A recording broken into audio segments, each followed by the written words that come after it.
There's Dementors at Hogwarts, right? Have we seen the spell Expecto Patronum? She does not believe in divination. And you know what? You know who Hermione is?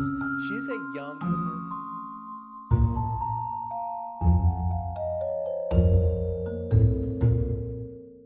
Welcome back, witches, wizards, and muggles to Squibscorner. I'm Jeremiah. And I'm Andrew, and tonight or today, wherever or whenever it is that you're listening to this, we're coming at you next week. Yeah, who knows? Who knows when you're jumping into this, right? So today we're jumping into Book 3, Harry Potter and the Prisoner of Azkaban, Chapter 8, Flight of the Fat Lady. But in order to really get into the chapter, let's back up. Let's see. Chapter 3, verse 7. What is that? Talons and tea leaves? Am I right on that one? I feel good about that. Talons and tea leaves? Drum roll, please. No. No. Hold on. If it's not talon and tea leaves, let's see. We just did the potion. Wait. Copyright. Time's up. Yeah. The Bogart in the wardrobe. The Bogart in the wardrobe. Oh, great chapter. You're supposed to be remembering all this because you know I'm going to forget all of it. Look, it's been a while. Yeah, it's been a while since we've recorded. I had to take a little mental break last week. I didn't even realize I needed it till I was like, oh, I think I'm overwhelmed and I need to stop everything. So the Bogart in the wardrobe. So we get our first Defense Against the Dark Arts class. And Professor Lupin says, put your books away, get your wands out, which I think would be like, and we're also going to open up Christmas presents. You know, it's like, yes, that is how we want to do this. Yeah. So he goes, okay, come with me. They go to the staff room, clears out. Snape's in there, but they clear out. And before Snape clears out, he's going to make a slight dig at Neville because Snape's a jerk. And there is a Bogart or a Boggart, depending on which part of the world you're in the wardrobe. And a Boggart likes to hide in dark, quiet places. And we don't know what form they take when they're all alone and nobody's seeing. One of those, if a tree falls in the woods but no one's around to hear it, doesn't make a noise, right? So I just flashed a Family Guy, and the trees are like, yeah, we can hear it. He hasn't shut up for a week. Yeah. So we learned that the Boggart, in order to defend itself when it comes into contact, I wonder if it just shapeshifts when it comes in contact with humans. I wonder if it's in the wild in a cave and a bear walks in. Yeah. Does it take form, or is the bear just not intelligent to, does it shapeshift while it's just chilling by itself? Yeah, maybe he's having a nightmare and he shifts into his own worst nightmare. Oh, jeez. So anyway, so Professor Lupin's like, okay, cool. What we're going to do is we're going to let the Boggart out, and then have in your mind's eye what are you most afraid of, and then we need to turn it into something funny by using the spell ridiculous. And the fatality, the final blow, the fatal blow of a Boggart is laughter. So they go through the class, turns into a snake, it turns into a mummy, it turns into Snape, it turns into different things that people are afraid of. And when Harry was going to step up, Professor Lupin didn't let him do it. He got in front of him, and Boggart turned into a shimmery orb. And so anyway, they circle around, and Neville was able to put the final blow on the Boggart. Really great lesson, really cool lesson. Yeah. And then we move on to Chapter 8, Flight of the Fat Lady. Oh, yes.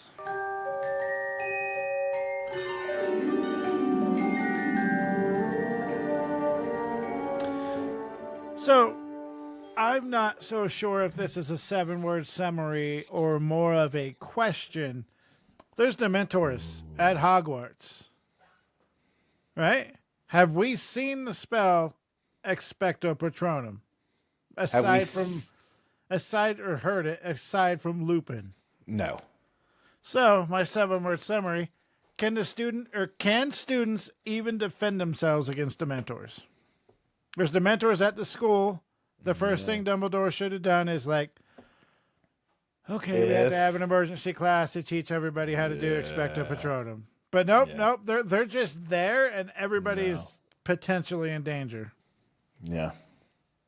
Not just Harry, Ron, and Hermione, but everybody. Yeah, mine is big plot hole, huge plot hole. I mean, Dumbledore is rather cleverer. So mine is not a summary at all. It's okay, cool. Neither was mine. Mine is not a summary at all, but I thought it was so funny. Neville Longbottom and his worst year ever. Like, the chapter's not even about him, and yet it mentions. Oh man, he's getting bullied so much. Mentions how bad his year is going. Like, man. Jeez. All Poor right, guy. so now we get into the 7-chapter notables. 1. Malfoy's mention of his house elf.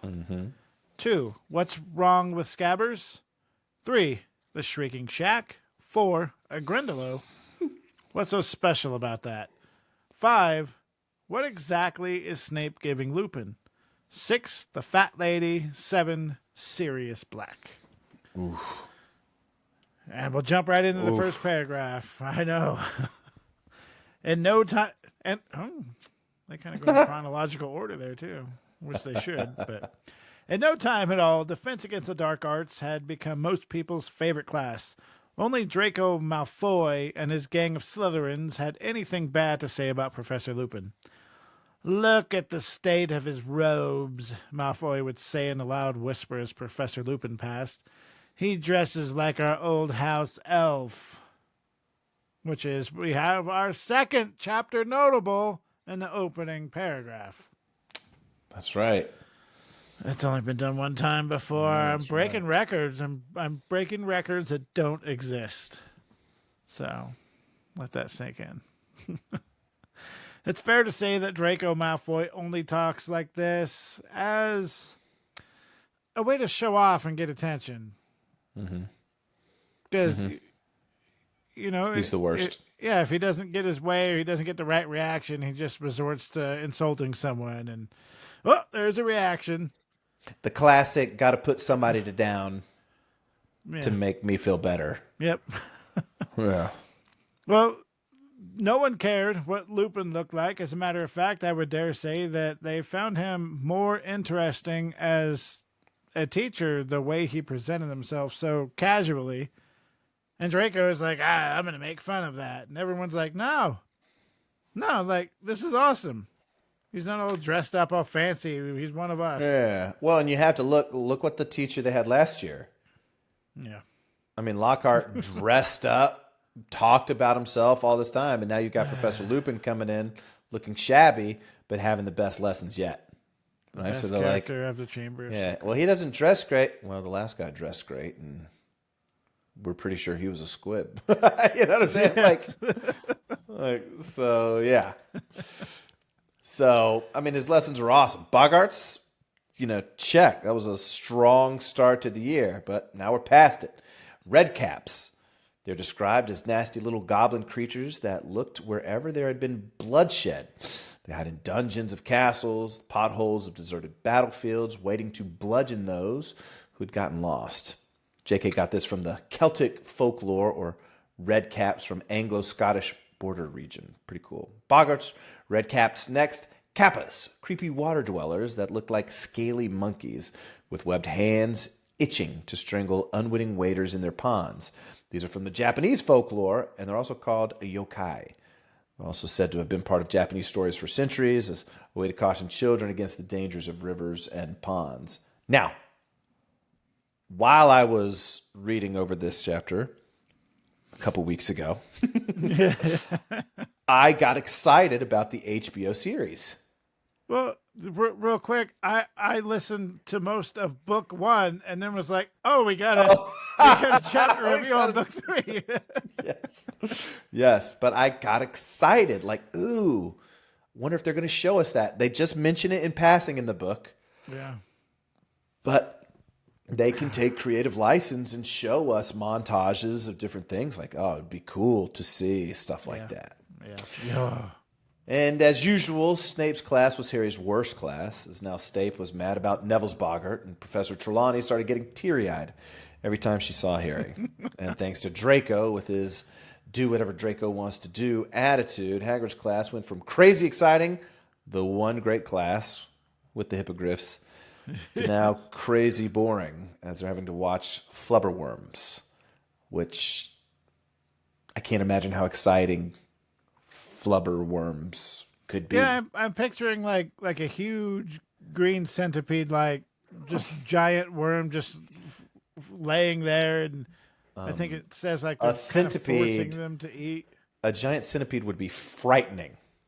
Yeah, it would. Yeah. A worm, I'm thinking, like a big, just kind of like a big, like foot-long white worm that does nothing. Yeah, I mean they pretty much like. Oh, I want to bury myself. I'm gonna have nightmares about your giant centipede tonight. I can't believe you said that out loud, just flippantly. Like that would be boring, bro. Centipedes. You can have a dream about the giant centipedes while you hear Dwayne Johnson in your head saying, "You're welcome." What can I say except copyright? I love to sing that song.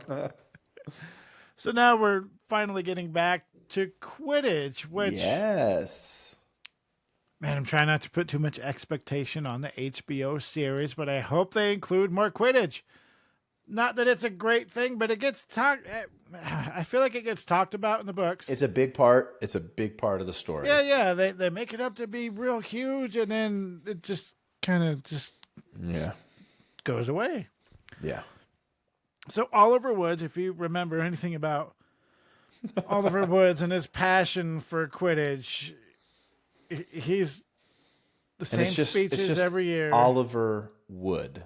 Yeah, I don't know. Not Tiger Woods. Well, Tiger Woods, you know how he feels about Quidditch. Tiger Woods would probably dominate Quidditch. But he gets very serious about Quidditch, and he actually told everybody, "This is our last chance, my last chance to win the Quidditch Cup. I'll be leaving at the end of the year. I'll never get another shot at it. It's been 7, there we go, that number 7 again, years since Gryffindor won the cup." Which is crazy, because Oliver Wood got so excited that Harry was on the Quidditch team. And they won, almost every single game? Unless Harry was underneath the school somewhere. Yeah, Harry has not lost a game yet. No. Harry's never lost a game. Yeah, oh man, just imagine how bad he feels, especially right now. Like, oh, this is your last year? I promise with an L that I will be to every match. Yes. So he gave his speech, and the team told him that they would win. His speech was so good and a little bit different than it normally is, I guess, that they all kind of started feeling a little bad, and we're going to do this for you. But now it's time for Harry to feel left out. Again, it's something he's used to, because now they're talking about the Hogsmeade trip on October 31st. And I love the little tidbit she puts in here for Fred and George, saying they need to go to Zonko's to get stink pellets. And and that's it. They didn't expand on that. Love it. Shortly after Crookshanks started attacking the book bag that Ron had Scabbers in. I'm assuming it's a book bag. He said Scabbers. Yeah, he mentioned that Scatter. Yes, he mentions that Scabbers is in there. And it took them a while to get everything back in order, and even I think George was helping, and I would assume Fred was there also helping, because they're always together. Yeah. But... And this brings us to chapter notable number 2, What's Wrong with Scabbers? Ron even pointed out that Scabbers was skin and bones because he thinks he's stressed out about Crookshanks. Which Hermione corrects him very soon. Well, Hermione's very defensive about Crookshanks when you would think she would kind of be understanding and maybe try to train Crookshanks to not chase Scabbers. And Yeah. Yeah, because even at the time, you know what? So Scabbers, jumps. She tells, Ron's like, get him out of here. And, oh, Ron, Scabbers will be fine. And then jumps right at the bag. And they find Scabbers. He's like, he did that after I mentioned that he was here. It's like, no, he smelled him. He could sense that he was there. And you're like, either way, Hermione. you do something about your cat, man. Either way. Yeah, like, what are we doing here? So Defending violence. Way to go, Hermione. yeah, so obviously Ron's frustrated at Hermione that, this is twice now that Scabbers has had to run for his life from Crookshanks, and Ron gets mad at her, which, I get it. Ron gets mad, and even later she's like, "Oh, how's Scabbers doing?" It's like you care. He'd be doing a lot better, if your cat would stop trying to kill him. So naturally, with those two feuding, classes just aren't as fun, right? Harry's, and this is kind of a recurring theme in the books. Ron and Hermione, they're dynamic. Yeah. And even next book. They really bounce off each other. Yeah, they really do.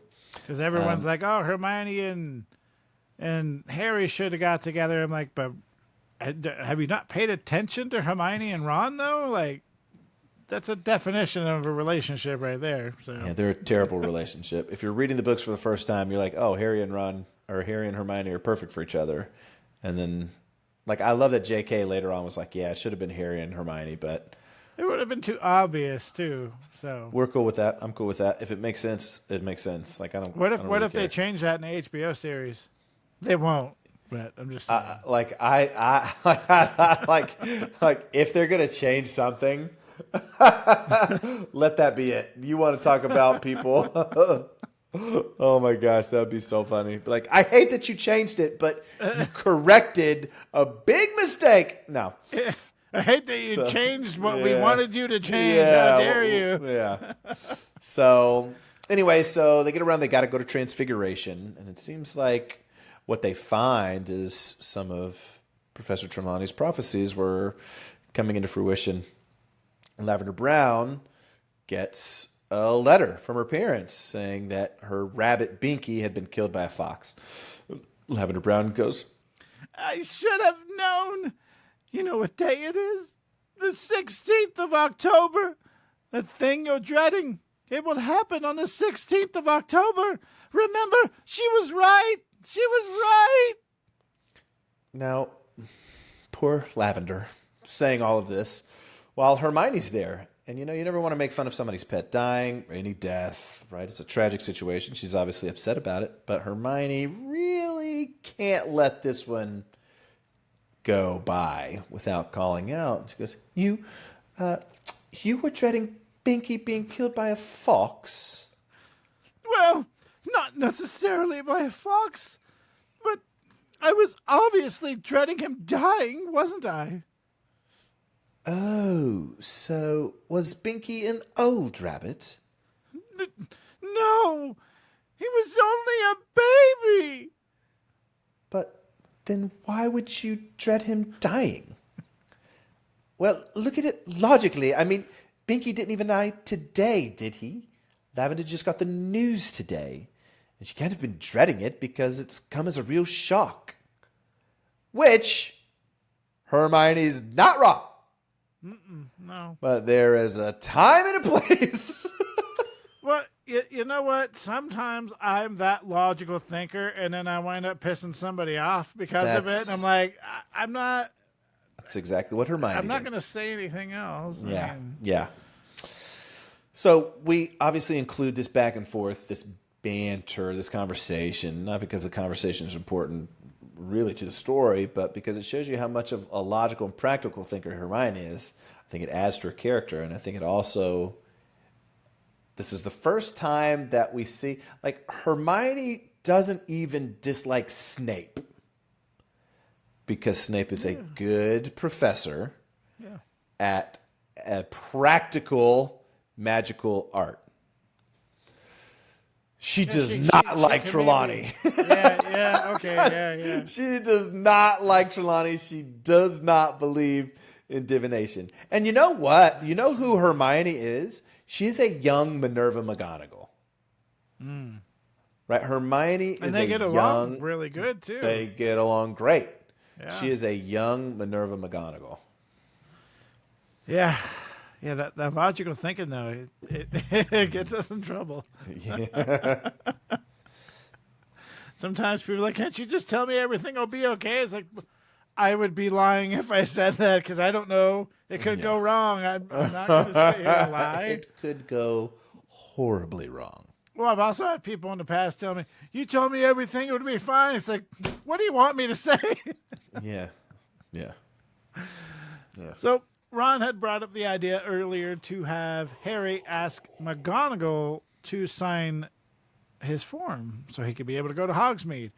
Hermione was all about Black, so she disagreed. Her concerns taken into account, at the end of Transfiguration, Harry walked straight up to Professor McGonagall and asked her if she would sign the form. Bold move, Harry. Bold move, Cotton. Let's see how this plays out. So Hogsmeade is like this. No form, no go. Neville's grandmother had even sent his form directly to McGonagall, thinking that it would be safer, which... Smart. Yeah. Smart. Probably one of the smartest things his grandma has done. Yeah. So now Harry was officially the, if you will, unchosen one. Now I know what your fake laugh is. See what you did there. I liked it. It caught me off guard.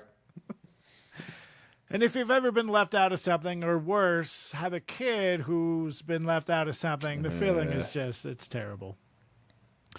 Ideas went around, though, so Harry at least knew he had friends. Dean Thomas offered to forge a signature. Ron told Harry to use the invisibility cloak, which seems like a no-brainer. But Hermione pointed out that Dumbledore had said the Dementors can see right through those, which... Now he didn't say Patronum. He didn't say that they could see through them. He said that they don't need to see to sense that somebody is there. Yeah. So just we're trying to protect the invisibility cloak. Protect the magicalness. Yeah. Which even J.K. Rowling doesn't do in the series. But no. That's why I had a resounding, yeah. Yeah. So Percy had made it a point to tell Harry that aside from let's see if I can do it. Aside from Zonko's, the sweatshop, chapter notable number 3. Sweatshop? I keep saying It's not a sweatshop. It is a whiz. Sweet shop. Aside from Zonko's, the sweet shop. I almost said sweatshop again. And the chapter notable number 3, Shrieking Shack. Hogsmeade wasn't all it's cracked up to be. Yeah. Aside from these awesome things, Aside from these great things, you're not missing much. Yeah, Harry, just don't go into that sweatshop. Yeah, Harry, stay away from the sweatshop. You do not want to know how your school robes were made. Well, or maybe he should go there and then he'd save everybody. He would. Hermione. Did Harry would. go to the sweatshop? Hermione, yes. Yeah. So the 31st rolls around, and despite Ron and Hermione saying they'd bring him back things, he went to Gryffindor dormitory alone. He even ignored, Malfoy is making some rude marks as he goes around. Ignores that. That's saying something. That's saying something because and you know what? Knowing Harry can have some good, comebacks through the series. When he says, Potter, the Dementors send their love, or, all this stuff. I wish so bad Harry would have been like, oh, you talk to your mom? Like something just so cruel to come back. So then he's back at the Gryffindor common room. He walks in to the Gryffindor common room, and then we get what seems to be a random and I believe the first reappearance of Colin Creevey. So is it? Because I was listening to this and Colin Creevey. I don't think we've heard of him since he's been petrified, right? Yeah, I don't think we have. And now I kind of want to pay attention to see if he pops up at all after this. This brief mention of him. I mean, he pops up in other books, right? Doesn't his brother get sorted? Is it this year or next year? Yeah, I think it must not have been this year because. Yeah. But he doesn't get. He just gets honorable mention. Honorable mention. Yeah. So once Colin was there and was like, "Yeah, you can come sit with us," he's like, "I'm not staying here." Turns around and he leaves.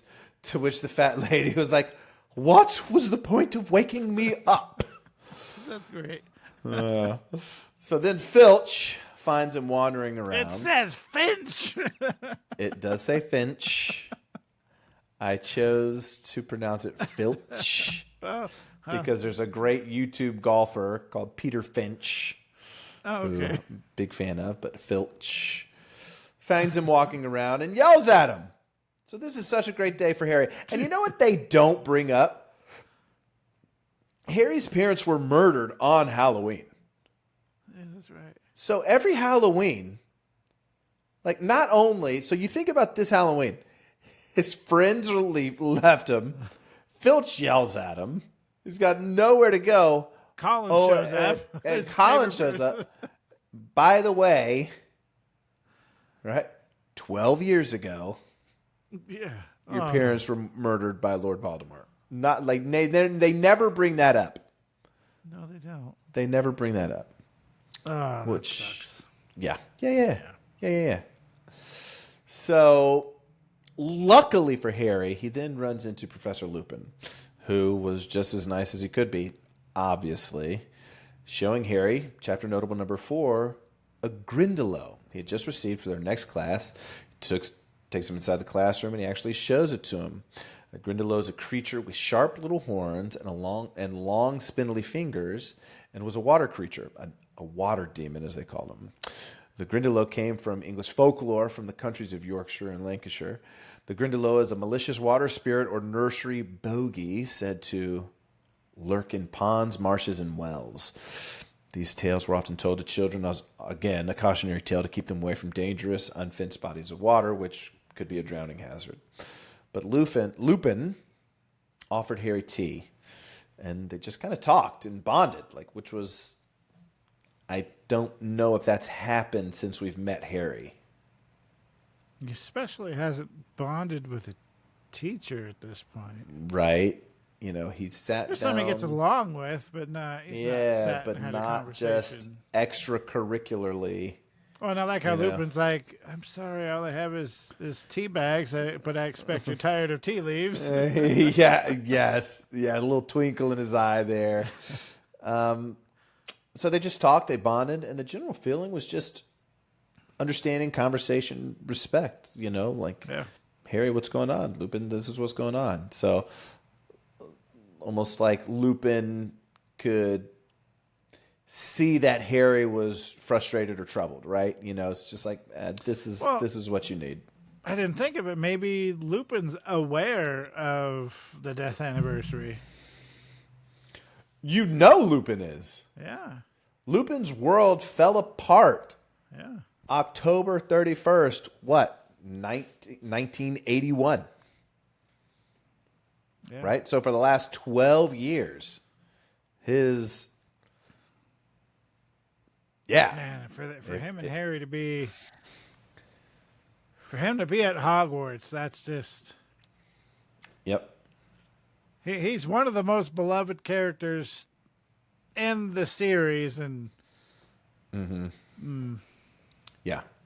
Yeah. Yeah, we love Lupin. Harry then asked a question that I can almost guarantee has been bothering him since the Bogart and the wardrobe. And it's the fact that Lupin didn't let Harry fight the Bogart. Now, if you remember when it came to Harry, Andrew talked about it in the recap, but Lupin jumped right in front of Harry and turned what was the Bogart into a giant orb. And then vanished the Bogart back into the wardrobe. Which leads me to another question about the Bogart. Can the Bogart, be completely destroyed? I mean, we say with laughter, so. but he banishes it back into the... And then they use it later.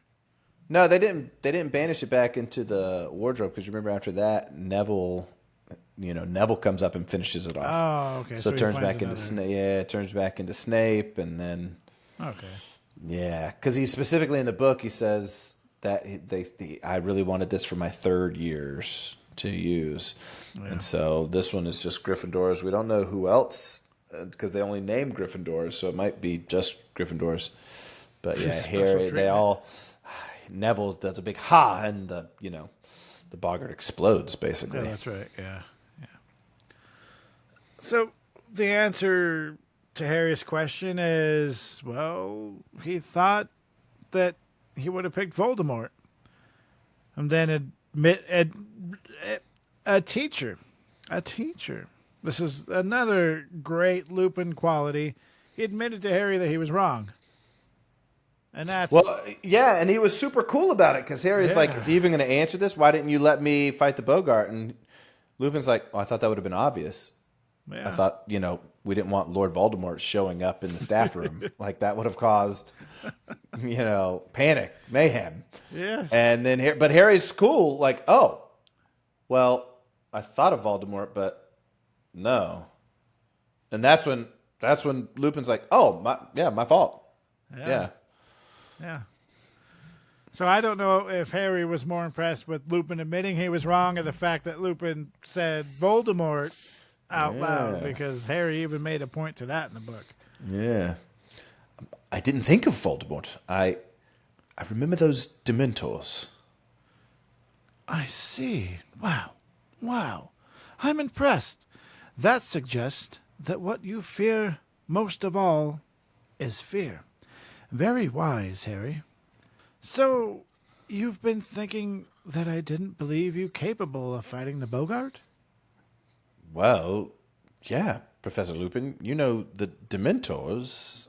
And then Snape walked right into chapter notable number 5. What exactly is Snape giving Lupin? He hands Lupin a cup of something and tells him to drink that directly, which I assume means drink that right away. Immediately, yeah. Yeah. And that he's made an entire cauldron if he needed more. Lupin says that he'll be taking some more tomorrow. All the while, Snape is giving Harry loathing looks and then left. And he explained that Snape made a potion for him because he's no good at it. But the only other explanation he gave of the potion was, I've been feeling a bit off color. The potion is the only thing that helps, and I'm very lucky to be working alongside with Professor Snape. There aren't many other wizards who are up to it. And then Harry is like, bro, what are you doing? Snape just gave you something and you drank it? Yeah, he just all of a sudden had urge to talk. Yeah, some Snape, some say he would do anything to get the Defense Against the Dark Arts job. Just wanted he's really. Oh no, he goes.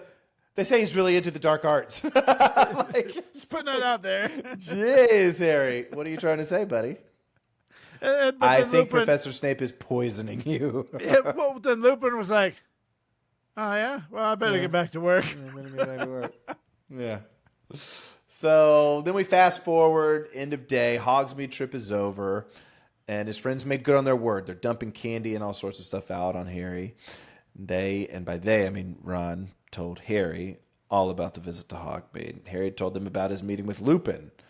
And then Ron was like, Lupin drank it? Is he mad? And Harry's like, yeah, bro's mad.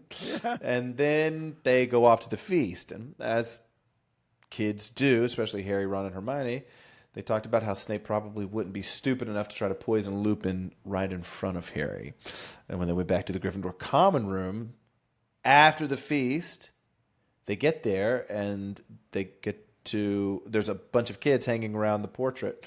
And I think Percy comes up and he's like, oh, come on, guys. You can't have all forgotten the password. I like how Percy just like, head boy, get out of my way. Yeah, I'm coming there. Look at my badge. Look at my badge. Please make way. So he gets up there, and chapter notable number 6, the fat lady was gone, and it looked as though the picture had been slashed pretty viciously. So Percy summons Dumbledore. He and Dumbledore get back, and Dumbledore is like, well, we got to figure out what happened. And there we got our boy Peeves, who, if you've only watched the movies, you don't know Peeves, who saw a bit of what happened. He said he saw the fat lady running through the landscape portraits on the 4th floor.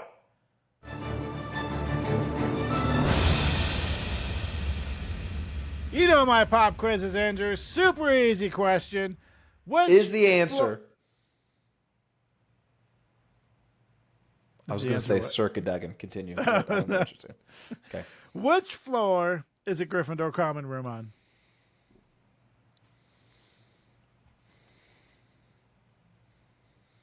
It's in a tower.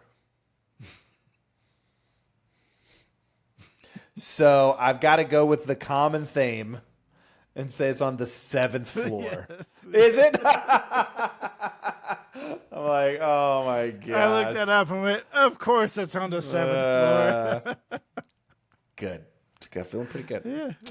So what I love here is that Peeves is doing his, oh, you're not going to talk to her. She went through, the 4th floor. And Dumbledore's like, who was it? And he goes, well, Dumbledore sent you so politely, and I'm afraid of you.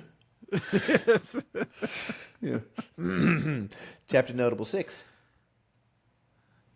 Peeves says, nasty temper he's got. That Sirius Black. Insane.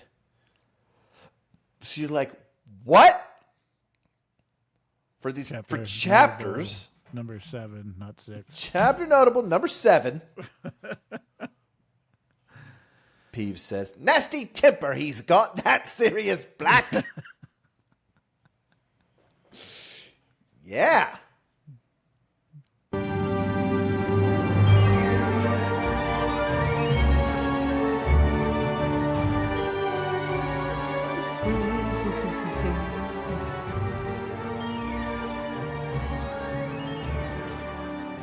Andrew, take it away with the final thoughts for this chapter. Well, I tell you what, it's a... Tell me, Hank. Tell me, Hank. Bobby, if you weren't my son, I'd hug you right now. That's so great. Great ending to a chapter. Great ending to kind of a mid-chapter. It's a good cliffhanger. Yeah, great cliffhanger. Is it a cliffhanger? To the chapter, absolutely. Yeah. Like, excuse me? Sirius Black, the murderer that they've been looking all over for, is in the safest place besides Gringotts. So you already know. So there's already, you kind of have to rewind to the first time you read it. You're like, oh, Sirius Black, there's mass murderer, the only person to ever escape Azkaban. Yeah, well, not knowing how he escaped Azkaban, you're like, well, how did Sirius Black get in the Hogwarts? Yeah, especially... some security they have, right? Well, especially when Shunsbach is like, yeah, he was basically Voldemort's number 2. Yeah. He's like, yeah. So you're like, and yeah, okay, Voldemort, we assume, it was super powerful. So his number 2's got to be super powerful. Yeah, he could sneak in. Yeah, cool. Yeah. And the portrait is slashed violently. And what's nice to point out about the portraits, at least the ones guarding the common rooms, I don't think they're... I would assume they're not allowed to leave the portraits. Number 1, this is the only common room that's guarded by a portrait. Just throwing that out there. Well, then she's not allowed to leave then. Oh, she can leave the how- portrait. Yeah, she can leave the portrait because you remember. I think there was one other time, the fat lady was gone because it was like midnight, and Hermione ended up going with Ron and Hermione, or Ron and Harry, because she's like, I can't get in to the common room because the fat lady is visiting. It's after hours, so she's like, she goes off, and sees her That's other in the friends first in the book, portraits. yeah. So. Assuming, she's. You know what would have been a better way to end this chapter is somebody talking crap about Neville. Oh, they will. Yeah. Oh, they will. That would have been a good way to end the chapter. Yeah, they will. It's cool. I love the interaction between Lupin, and Harry. That's great. Other than that, not a lot going on in the chapter. I think if you're younger reading it, you're like, he didn't get to go with his friends. That's terrible. Being older, man, I just wrote a big tax check the other day. Wouldn't it be great to be a student at Hogwarts? I think so far with this book, it's not meeting my expectations that I had for this book going into it. But I know as we go, and it's better formatted, everything happening makes sense. Yeah, it ramps up, and most of it comes back or leads to. There's not just one big thing that happens. There's several big things that happen in this book, but it just didn't have that punch that I expected to come in with.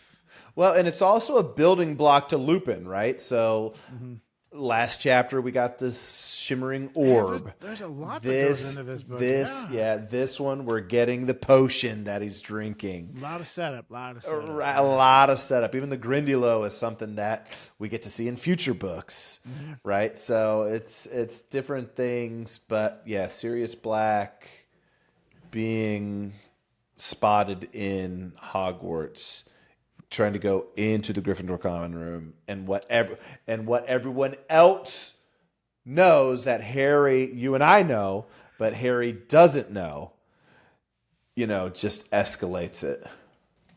Yeah, no, the book, I think my expectations were just too high going into it, but really when you look at it and compare it, it's the beginning of a good building block process. Yeah, absolutely. Yeah.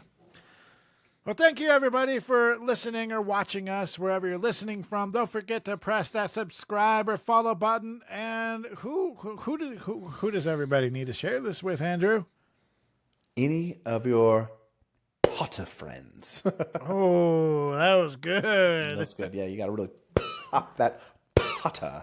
That was a good one. Which, in other Harry Potter news, Draco Malfoy, Tom Felton, is going to be on Broadway starting this month.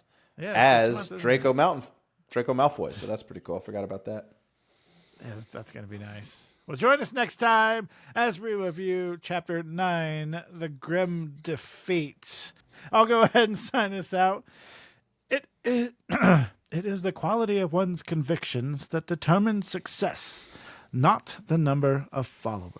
Squibscorner is hosted by Jeremiah Lobot and co-host by Andrew Beecham. We would love to hear from you, so drop us a rate and review, to inquire about being a guest and for questions and comments, or to just give us your Harry Potter story. Email us at squibscorner@gmail.com. To watch Harry Potter merch unboxings, follow my YouTube, @KillPotterGuy. Lastly, you can leave us a voice memo and follow us on Instagram @SquibscornerPodcast.